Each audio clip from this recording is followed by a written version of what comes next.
because normally when we had the constituents were 296 last time. There were 296, the constituencies. I think there are now more. But when I was visiting, in order to cover them, I was addressing 4 constituencies in a day. There was no serious talk when people just say, oh, we have seen him, oh, he's still strong. And they go away. They don't listen to, I don't have enough time, an hour, 2 hours to spend on one rally. Otherwise, how will I cover the 4? So it is more or less just PR, just going and shouting, oh yeah, then you make some few points about the local situation. And normally, these constituencies are normally like with 4 sub-counties. So what we, the NRM, were doing, we would address the rally for that constituency in one of the sub-counties where the people from nearby would walk to the rally point, and then you bring delegates from the other 3. But there would be three sub-counties where people don't come because they are far and they are too many. They cannot fit here. So these ones, actually, if you are talking about the message, you can do a better message on the radio in the evening when people are at home, when the Electoral Commission apportions time. You can reach more people because you reach each person in his home. They will listen to the message. Yeah. I am a Christian. I have never met Jesus. I have never held a meeting with Jesus or even a telephone call.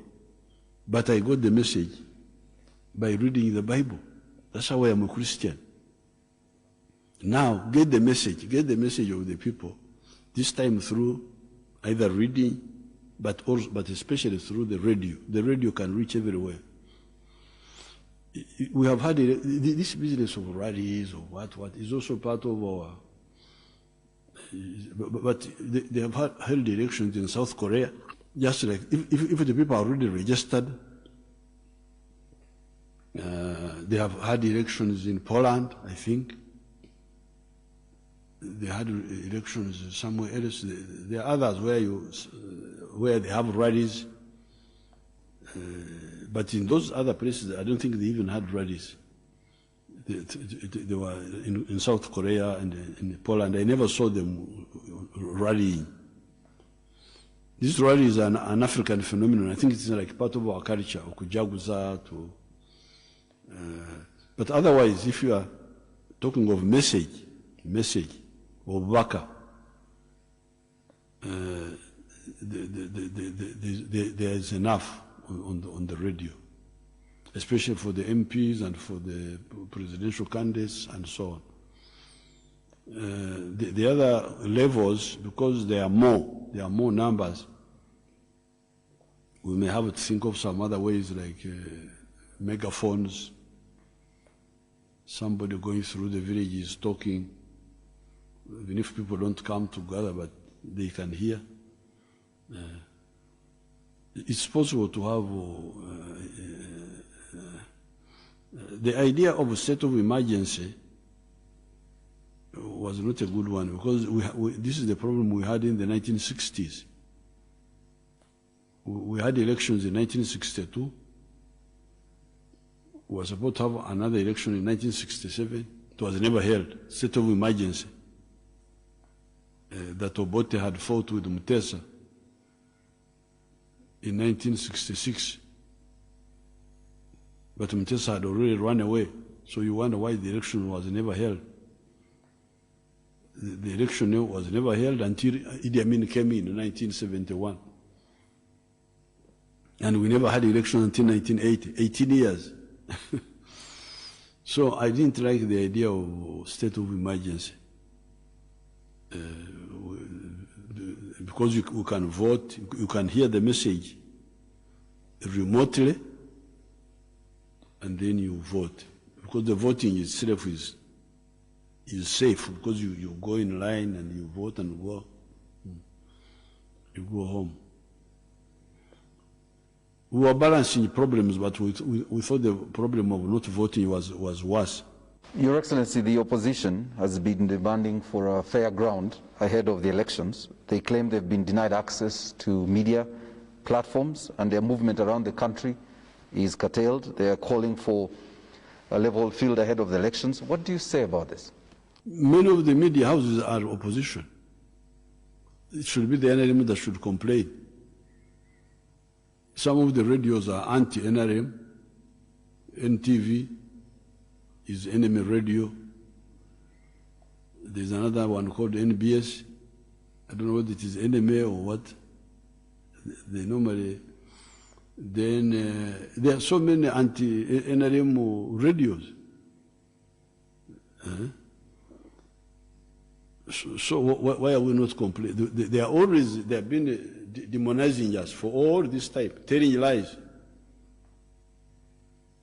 But we always get our message through. It's not actually the leveling the ground should be for the NRM for the truth. I don't want anybody to level the ground for me, but stop telling lies and do truthful things. That's all. But in terms of the vehicles for lies, the opposition has got more vehicles for lies than the NRM. NTV, this Carissa's radio, whatever they call it, NBS. I don't know about CBS.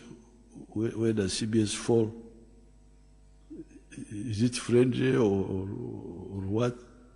I never listened to them, but I hear. Even sometimes, even Kapshenga's group, sometimes Kapshenga's group, Bukede, I don't know which one.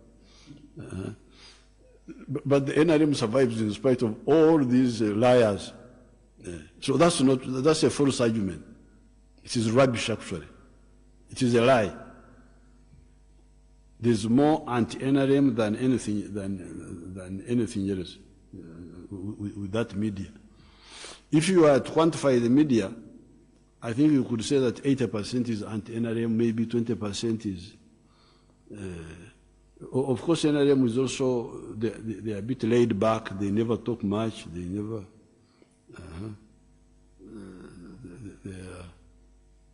So that's not true.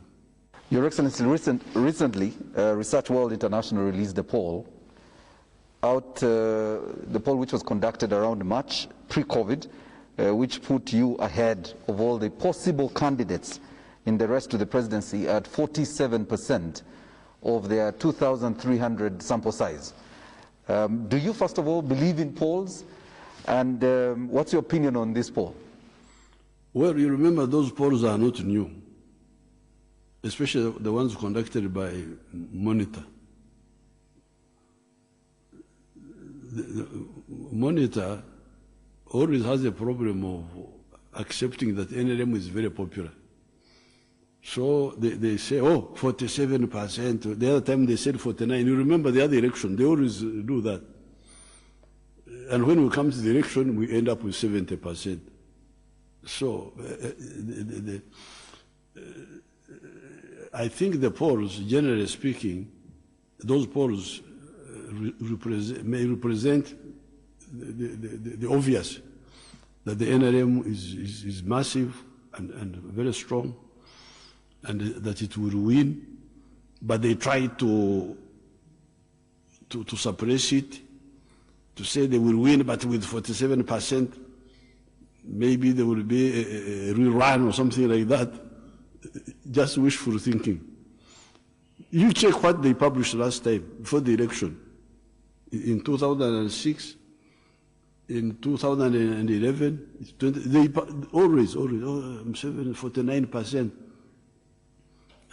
Then I end up with 60%, with 70%. NRM will win, but it will win not with 47%. It will win with much bigger percentage. Your Excellency, the NRM Electoral Commission Chair recently stated that the party has registered over 11 million party members. But I want to take you to 2016, the election, where the party then had registered 9 million members, and only 5.9 turned up to vote for you, which was about 60.7% of the vote in the last election. As the chair of the party and the candidate for the NRM, how do you plan to leverage on this growth to 11 million, but also help swing the election to your side by drawing all the 11 million on election day? I would not tell you our strategy. That's our strategy. Chirimutu, the one which is in the package is known by the one which is packed. Chirimutu, the Boganda say, Chirimutu Chimanyu. Huh? Nanyinicho. The one which is tied in a bundle is known by the one who has tied it. So, Yumbreke. Sagala kubategeeza. Your Excellency, moving to something you recently addressed on the social media platforms, the issue of the tribal sectarian sentiments on social media, the issue that has been politicized and continues to draw lots of hate speech on social media. There is a call to rein in on this debate. How best can we address this as a country? Well, for me, I don't mind dismantling people with wrong ideas, as long as they bring them out, because I answered them. I don't know what